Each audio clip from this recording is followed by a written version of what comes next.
Donc du coup, dans un premier temps, on va parler, des rapports. Donc ici, comme vous le constatez, je suis sur, le rapport de performance et on a également des rapports d'usage, hein, comme vous le savez, pour chaque bot.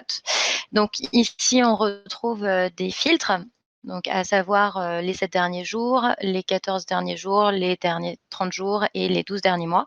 Aujourd'hui, la nouveauté que vous retrouverez, c'est, le fait de pouvoir personnaliser, une période spécifique. Donc là, vous allez sélectionner, par exemple, un jour précis, une semaine, 3, 4 jours selon vos besoins. Donc ça, c'est tout nouveau. Donc de la même manière, vous allez pouvoir filtrer, par, canal, donc Teams, WebChat et autres. Et ensuite, donc l'autre deuxième nouveauté, c'est que vous allez pouvoir exporter ces données. Pour avoir un maximum de données et pouvoir, traiter, ces données et les customiser, au maximum, ce qui est intéressant, c'est pouvoir exporter les 12 derniers mois. Donc là, en l'occurrence, je vais filtrer, je vais mettre 12 derniers mois et je vais cliquer sur exporter. Il faut savoir que l'exportation prend en compte 6 filtres. Donc là, j'aurai les 12 derniers mois et j'aurai tous les canaux.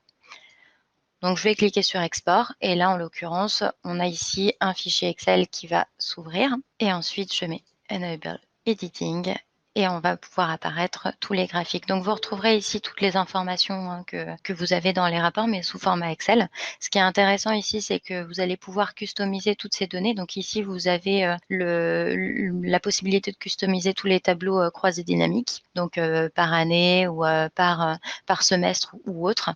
Donc, ce qui est intéressant, c'est que pour chaque donnée, vous allez pouvoir, par exemple, ici en 2020, voilà, vous avez par mois le nombre de questions, par exemple.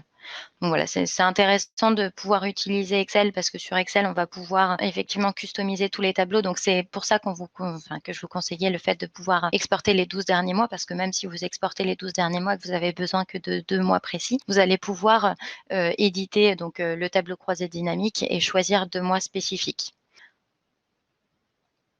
Donc voilà pour le tableau Excel, donc vous retrouverez le nombre de questions posées, le nombre de questions compris, le nombre de feedback et le nombre de feedback négatifs, de la même manière que sur les rapports, sur la plateforme et de la même manière, vous allez pouvoir également exporter, les tableaux d'usage, donc comme de performance et pouvoir également les filtrer, selon donc, les 7 derniers jours, les 14 derniers jours, les 30 derniers jours, les 12 derniers mois et customiser la période, sachant que ces données, une fois de plus, seront prises en compte si vous demandez un export.